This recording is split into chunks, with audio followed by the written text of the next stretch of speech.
পনিরের যে রেসিপিটা আমি আজ বানাতে চলেছি সেটা বানিয়ে খাওয়ালে সবাই পনিরের নয় আপনার প্রশংসায় পঞ্চমুখ হবে। নমস্কার, আমার বৈষ্ণব রসনামৃততে সকলকে স্বাগত। দেখুন, আমি দু টুকরো বেশ বড় বড় পনির নিয়েছি। পনিরগুলো আমি এখন কাটবো না, এরকম বড় বড় অবস্থাতেই আমি ভেজে নেব। তাহলে গ্যাসের কাছে চলে যাই।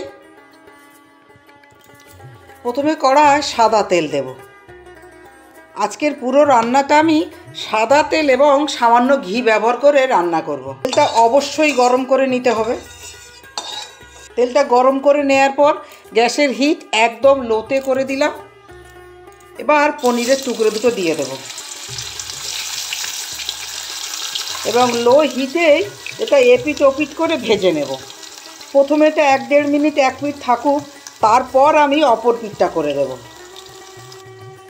1 মিনিট পর এটা উল্টো দিক করে দেব। উল্টো দিকটা এরকম হালকা লাল করে ভেজে নেব। তার মানে আরও 1 থেকে 1.5 মিনিট এভাবে রেখে দেব।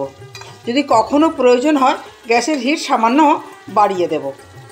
পনির ভেজে নেওয়া হয়ে গেছে, এবার এটা তুলে নেব। পনিরটা একটা থালায় জল নিয়েছি, সাধারণ জল। জলের মধ্যে পনিরটা দিয়ে দিয়েছি। পনিরটা যদি ভাজার পর এরকম জলে রাখা যায় তাহলে পনির খুব নরম থাকবে, তাই আমি এটা জলের মধ্যে রেখেছি। এবার আবার রান্নায় ফিরে যাই। এখন একটা মশলা তৈরি করে নেব। দেখুন, তার জন্য 1 চামচ টক দই নিয়েছি। 1 চামচ টক দইয়ের মধ্যে 1/2 চামচ কাশ্মীরি লঙ্কার গুঁড়ো দেব।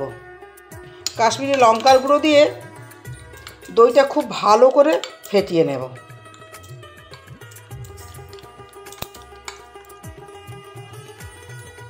দইটা রেডি করা হয়ে গেছে, এটা একটু সরিয়ে রাখবো। এবার দেখুন, আর একটা মশলা তৈরি করব। তার জন্য আমি অল্প কয়েকটা নারকেল কুচি নিয়েছি, 3টে কাজু বাদাম, 2টো কাঁচা লঙ্কা, অল্প আদা আর 4টে নিয়েছি কিশমিশ। এটা মিক্সিং জারে দিয়ে দেব। মিক্সিং জারের মধ্যেই 1/2 চামচ জিরের গুঁড়ো দিয়ে দেব, 1/2 চামচ ধনের গুঁড়ো দেব, দিয়ে সামান্য জল দেব। জল দিয়ে এটারও একটা মিহি পেস্ট বানিয়ে নিয়ে আমি ফিরে আসছি। পেস্ট রেডি হয়ে গেছে, এবার মূল রান্না শুরু করে দেব।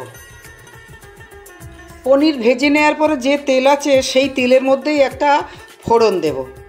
1/2 চামচ জিরা, 1 টুকরো আমি তেজপাতা নিয়েছি, 3টে গোটা ছোট ছোট শুকনো লঙ্কা, এলাচ 2টো, লবঙ্গ 3টে আর 1 টুকরো দারচিনি। এটা ফোড়ন হিসাবে দিয়ে দেব এবং 30 থেকে 40 সেকেন্ড এটা নেড়ে নেব ফোড়নটা থেকে একটা সুগন্ধ বের হওয়ার জন্যে।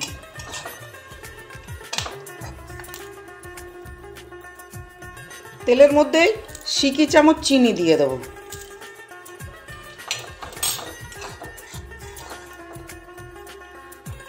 এবার পেস্টটা দেব, কাজু, কাঁচা লঙ্কা, কিশমিশ পেস্টটা প্রথমে দিয়ে দেব যতক্ষণ না তেল ছেড়ে দেয়। কেন, কন্টিনিউ না নাড়লে যেহেতু কাজু আছে তলায় বসে যেতে পারে। 2 চামচ তেল ছেড়ে দিয়েছে। এখন দইয়ের মধ্যে যে কাশ্মীরি লঙ্কা দিয়ে যে পেস্টটা রেডি করেছি, এবার এই পেস্টটা দিয়ে দেব এবং সামান্য একটু জলটা দেব ওই দইয়ের বাটিটায় ধুয়ে নিয়ে দেব।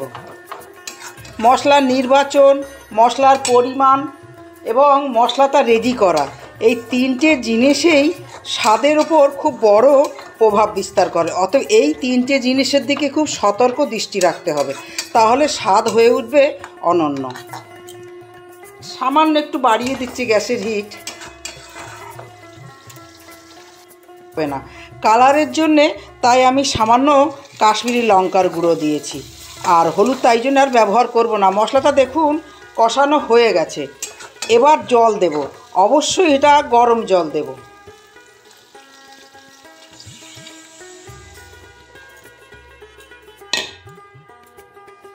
গ্রেভিটা এখন ফুটে উঠুক, তারপরে দেখাচ্ছি। গ্রেভিটা ফুটে উঠেছে, এখন লবণ দেব। লবণটা অবশ্যই কম দিতে হবে, কেন পনির খুব লবণ কম খায় এবং পনিরের কোনো রেসিপিতেই লবণের বা চড়া লবণ একদম ভালো লাগে না। অতএব লবণ দেওয়ার সময় অবশ্যই একটু কম দেওয়ার চেষ্টা করবেন, তারপরে চেখে দেখে আবার প্রয়োজন হলে তারপরে দেবেন। এবং গ্যাসের হিট এখন মিডিয়াম করে দেবো। এভাবে মিনিট 3 আরও ফুটুক, ততক্ষণে আমি পনিরটা কেটে নিই। পনিরটা নিয়েছি, একটা ছুরি নিয়ে এরকম কোনাকুনি একবার কেটে নেব, আবার এদিক দিয়েও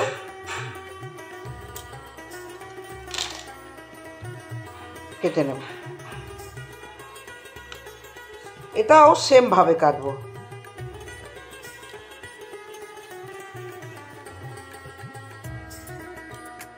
গ্রেভিটা ফুটে বেশ খানিকটা গাঢ় হয়ে গেছে, এখন পনিরের টুকরোগুলো দিয়ে দেব। পনিরের টুকরোগুলো দেওয়ার পরে আরও 2 মিনিট মিডিয়াম হিটে ফুটিয়ে নেব। যেহেতু আমি আগে ঘি দিয়েছি, তাই শেষের দিকে আমি সিকি চামচ ঘি দিচ্ছি এবং গরম মশলাও দেব সিকি চামচ। ঘি এবং গরম মশলা দিয়ে খুব ভালো করে মিশিয়ে দেব। এখন ঢেকে দেব এবং গ্যাসের ফ্লেম অফ করে দেব। স্বাদটা সেট হওয়ার জন্যে 5 মিনিট রেখে দেব। 5 মিনিট পরে এই অসাধারণ স্বাদের পনিরের রেসিপিটা আমি সার্ভ করে দেব।